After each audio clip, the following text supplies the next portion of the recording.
नमस्कार दोस्तों, शिक्षा नंबर 1 यूट्यूब चैनल पर आपका स्वागत है।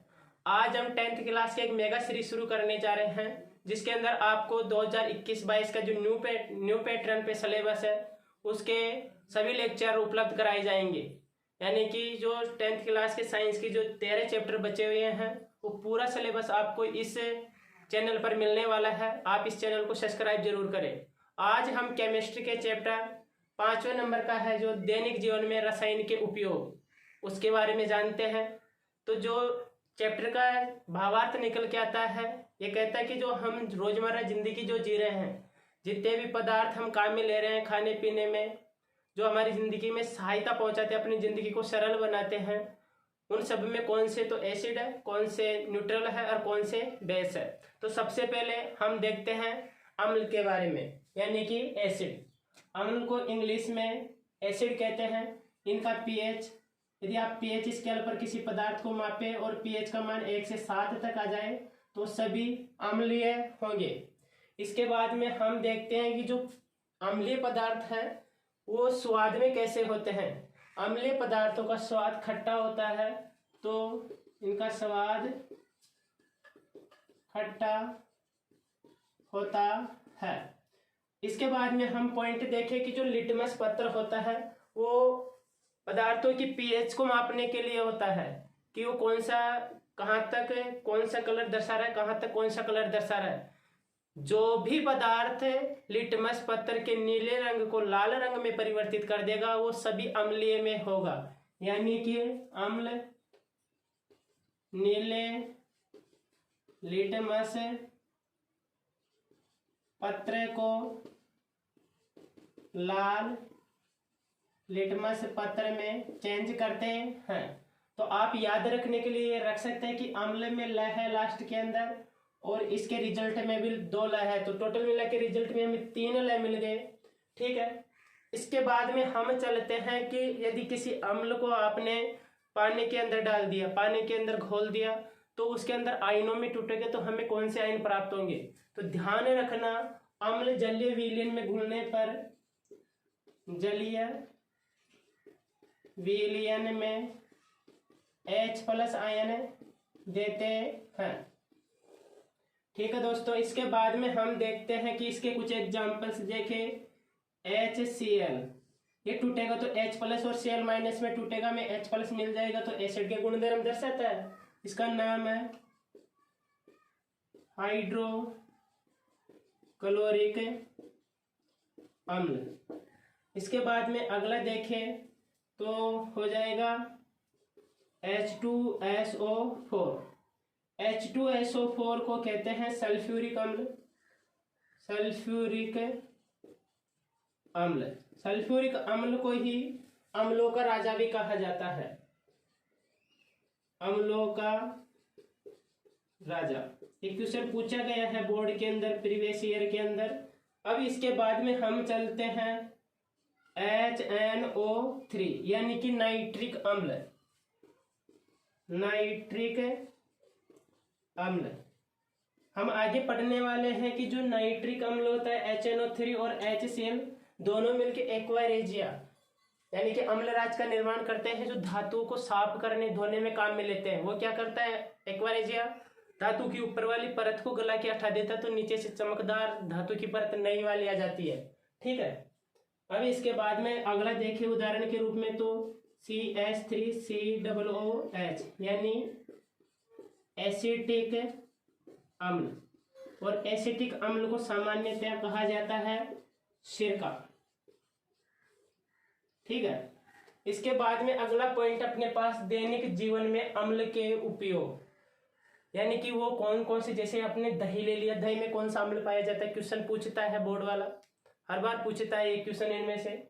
चींटी के डंक में कौन सा अम्ल पाया जाता है, संतरा में, इमली और जठर रस में। तो सबसे पहले हम दही के पास ले। दही हम सभी लोग रोज खाने में उपयोग जरूर लेते हैं। तो जो दही है, दही में अम्ल पाया जाता है लैक्टिक अम्ल। दही में हो जाएगा लैक्टिक अम्ल। इसके बाद में चींटी के डंक में, चींटी खेतों में पाई जाती है और खेतों को इंग्लिश में फार्म कहते हैं। तो चींटी की डंक में फार्म से हो जाएगा फार्मिक अम्ल। ठीक है दोस्तों, इसके बाद में हम पहुंचते हैं संतरा के पास में। संतरा में होता है एस्कॉर्बिक अम्ल, एस्कॉर्बिक अम्ल। और लास्ट में ये आती है इमली। इमली में पाया जाता है टार्टरिक अम्ल, टार्टरिक अम्ल। इसके बाद में जठर रस। जठर रस का मतलब है जो पेट के रस है, आमाशय के अंदर जो रस पाया जाता है उसमें कौन सा अम्ल पाया जाता है, तो वो है HCl। HCl इसका pH होता है समथिंग 1.2। NCERT की वैल्यू है, याद रखना इसे। इसके बाद में हम क्षारों की तरफ बढ़ते हैं, तो आप एक बार इसका स्क्रीनशॉट ले सकते हैं।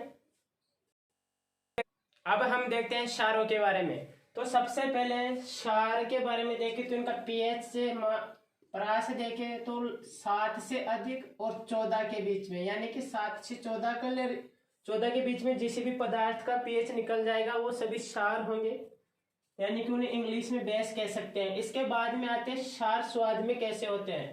तो क्षारों का स्वाद कड़वा होता है। क्षारों का स्वाद कैसा होता है, कड़वा होता है। इसके बाद में हम देखते हैं कि क्षार जो लिटमस पत्र होता है उसे कौन से रंग से कौन से रंग में चेंज करते हैं। तो जो क्षार होते हैं ये नीले लिटमस पत्र को, लाल गलत है ये, वो तो अम्ल के लिए हो गया, यानी कि लाल को नीले लिटमस पत्र में परिवर्तित कर देते हैं। अम्ल का जैसे उल्टा हो गया, अम्ल में नीले को लाल में चेंज कर रहा था तो क्षार के अंदर लाल को नीले में चेंज कर दिया। अब इसके बाद में हम देखते हैं कि क्षार होते हैं जलीय विलयन में घोलने पर कौन से आयन देते हैं।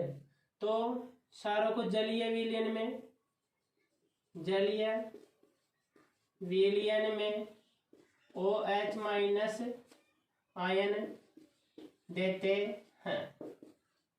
अम्ल H प्लस आयन दे रहे थे तो OH माइनस आयन कौन दे रहे हैं, क्षार दे रहे हैं। तो इनका नाम का एग्जाम्पल देखिए सबसे पहले तो कि NaOH, इसका नाम हो जाएगा सोडियम, Na से हो गया सोडियम, OH से हो जाएगा हाइड्रोक्साइड, हाइड्रोक्साइड। इसके बाद में अगला है MgOH whole twice magnesium hydroxide, magnesium hydroxide. दोस्तों मैग्नीशियम हाइड्रोक्साइड को क्या, इसका एक अलग से नाम हो रहा है मिल्क ऑफ मैग्नीशिया। ठीक है, मिल्क ऑफ मैग्नीशिया इसे क्यों कहते हैं, पहले जब मेडिसिन इतनी विकसित नहीं थी, डेवलप नहीं था, तो क्या हुआ कि जो भी पेट में जो कब्ज वगैरह की प्रॉब्लम होती थी उसमें MgOH होल ट्वाइस को उपयोग में लिया जाता था, तो इसका नाम रख दिया मिल्क ऑफ मैग्नीशिया। इसके बाद में अगला है KOH, K यानी कि पोटेशियम, पोटेशियम, और OH यानी हाइड्रोक्साइड, हाइड्रोक्साइड।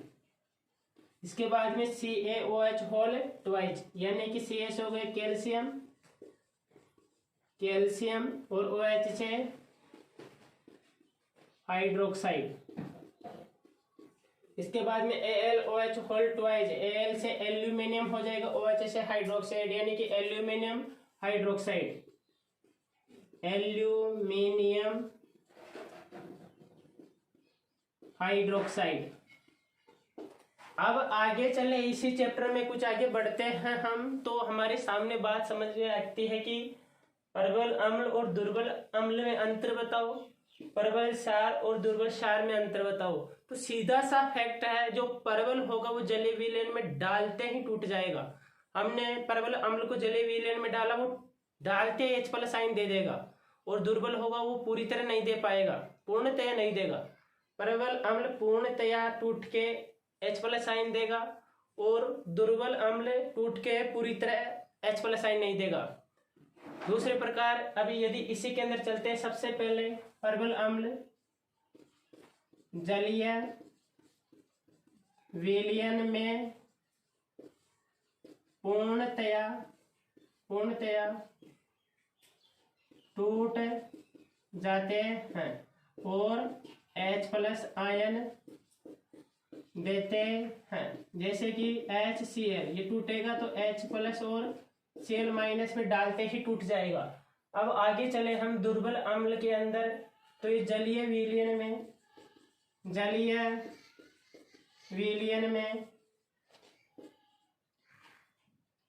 पूर्णतया नहीं टूटते हैं। ठीक है दोस्तों, ये भी H+ आयन देंगे पर ये पूर्णतया नहीं देंगे, ये 100% टूट जाएंगे। ठीक है, ये 100% नहीं टूटेंगे। उदाहरण देखें तो CH3COOH जिसे हमने सिरका या एसिटिक अम्ल का नाम दिया था। अब चलते हम प्रबल क्षार और दुर्बल क्षार के बीच में। तो जो प्रबल क्षार होगा उसे हम जैसे ही जल के अंदर डालेंगे वो जल में डालते ही OH- आयन त्याग देगा और 100% टूट जाएगा। जो दुर्बल क्षार होगा वो पूर्णतया नहीं टूटेगा। तो इसके अंदर प्रबल क्षार जलीय विलयन में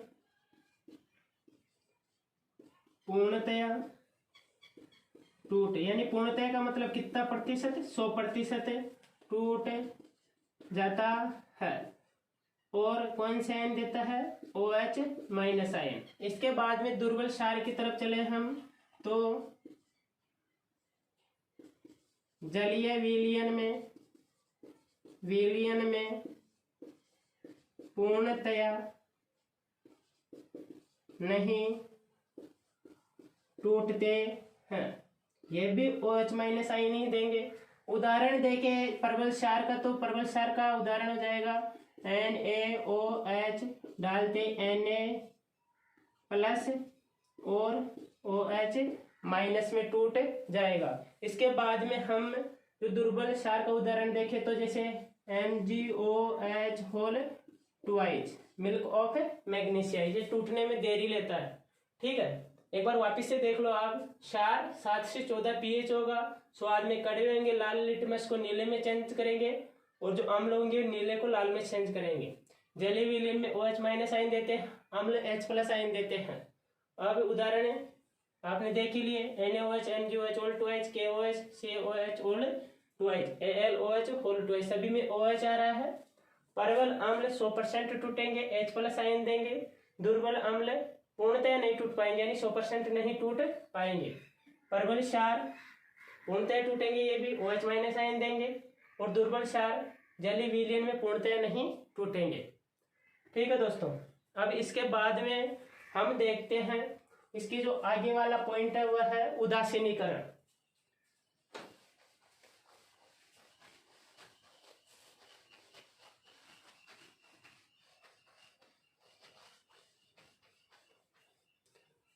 तो अब हम बढ़ते हैं अगले पॉइंट की तरफ, वो होगा हमारा उदासीनीकरण। देखिए, उदासीनीकरण में होता क्या है कि हमने अम्ल और क्षार के बीच में अभिक्रिया करवाई। अम्ल और क्षार ने अभिक्रिया करके लवण प्लस जल बना दिया। जहां पे लवण बन गया वहां पे ये क्रिया उदासीनीकरण हो जाएगी, यानी कि अम्ल और क्षार के मध्य अभिक्रिया करवाने पर वह लवण प्लस जल बनाते हैं। तो अभिक्रिया को यानी कि रिएक्शन को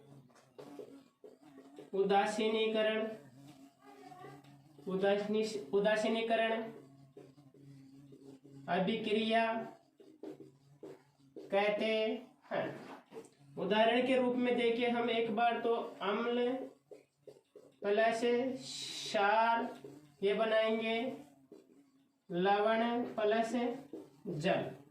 देखें तो HCl प्लस NaOH हो जाएगा, HCl टूट जाएगा H+ और Cl- में, NaOH टूटेगा Na+ और OH- में। इसका प्लस वाला इसके माइनस वाले के साथ में, तो ये बना लेगा H2O, इसका माइनस वाला इसके प्लस वाले के साथ में, तो NaCl, और ये हो गया अपने पास में लवण, ये हो गया जल का अणु। ठीक है दोस्तों, ये हो गई उदासीनीकरण। अब हम आगे देखते हैं, अगला पॉइंट होगा जो अम्ल क्षार की परिकल्पनाएं हैं। ठीक है, आप इसका एक बार स्क्रीनशॉट ले सकते हैं। अब इसके बाद में हम देखते हैं अम्ल क्षार की परिकल्पनाएं। 3 वैज्ञानिक आए, उन्होंने अपने अपने अनुसार अम्ल और क्षार की परिभाषाएं दी, तो उन्हीं के बारे में अब हम देखते हैं। महत्वपूर्ण पॉइंट है, यहाँ से बोर्ड में क्वेश्चन उठने के चांस बहुत ज्यादा होते हैं। तो यहाँ पे हम सबसे पहले पॉइंट डालें तो अम्ल क्षार की परिकल्पनाएं। अम्ल क्षार की परिकल्पनाएं कुछ नहीं है ज्यादा, बस इतना सा है कि 3 परिकल्पनाएं पढ़नी है हमें। आर्यनेस की परिकल्पना, ब्रास्टेड की परिकल्पना और लुईस की परिकल्पना। तीनों कल्पना में तीनों वैज्ञानिकों ने अपने अनुसार अम्ल और क्षार की डेफिनेशन दी है बस। तो सबसे पहले हम पढ़ेंगे इसमें आर्यनेस की परिकल्पना। आर्यनेस की परिकल्पना। आर्यनेस की परिकल्पना तो यानी कि आर्यनेस के अनुसार अम्ल और क्षार क्या होते हैं। आपको पूछ ले जाए कि आर्यनेस वैज्ञानिक के अनुसार अम्ल की डेफिनेशन और क्षार की डेफिनेशन बताओ, तो कुछ नहीं, बस ये वाला ही बताना उनको। तो इनके अनुसार हम अम्ल को एक तरफ देख लेते हैं और क्षार को दूसरी तरफ। अम्ल आर्यनेस के अनुसार अम्ल वे होते हैं जो जलीय विलयन में अपघटित होकर H+ आयन देते हैं। उदाहरण में देखें हम तो जैसे कि HCl हो गया, तोड़ा तो H+ प्लस में Cl-, तो ये अम्ल हो गया।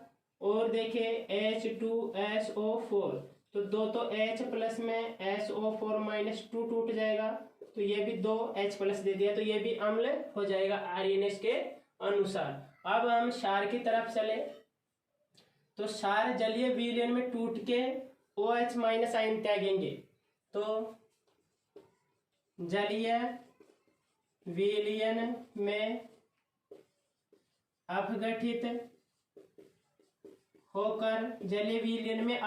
होकर OH- आयन देते हैं। उदाहरण के रूप में देखें तो NaOH टूटेगा तो Na प्लस में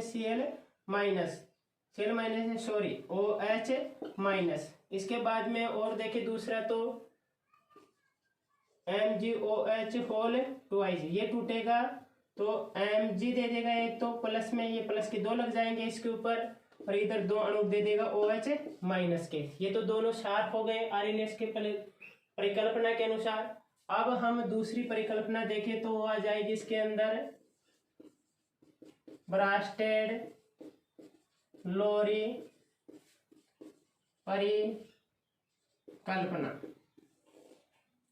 ब्रास्टेड लोरी परिकल्पना, ये वाला तो आर्यनेस के अनुसार हो गया कि जलीय विलयन में जो H+ देगा वो अम्ल हो जाएगा, और जलीय विलयन में जो OH- आयन देगा वो अम्ल हो जाएगा।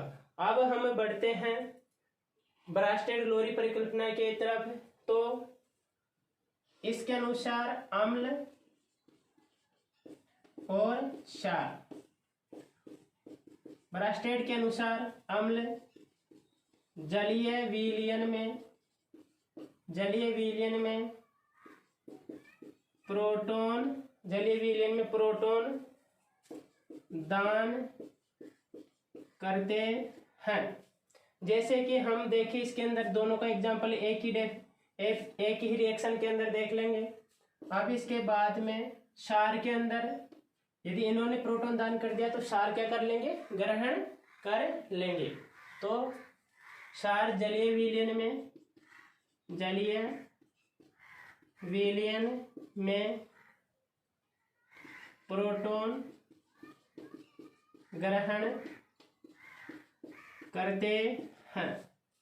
उदाहरण देखें इसका तो कि NH3 प्लस में H2O जल हो जाएगा।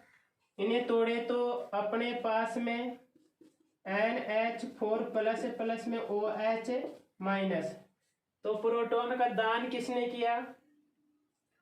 प्रोटॉन का दान करने वाला है इनके अंदर ये वाला, क्योंकि इसके पास में पहले कुछ नहीं, एक प्लस लग गया तो इसने क्या दान कर दिया? एक प्रोटॉन दान कर दिया। तो प्रोटॉन दान करने वाला ये वाला क्या हो जाएगा इसके अंदर? एसिड। और ये वाला प्रोटॉन ग्रहण करता है, यानी कि माइनस का चिन्ह लग गया, इलेक्ट्रॉन ग्रहण करता है, तो ये हो जाएगा इसके अंदर बेस। क्लियर है दोस्तों?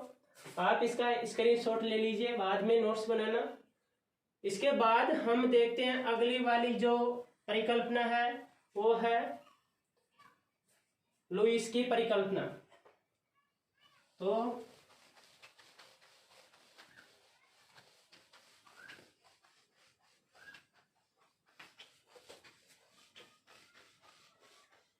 अपने आगे जो लुईस की परिकल्पना पढ़ने वाले हैं, देखो सबसे पहले हमने देखा था आरएनएस की परिकल्पना, तो उसके अनुसार अम्ल और क्षार में अंतर।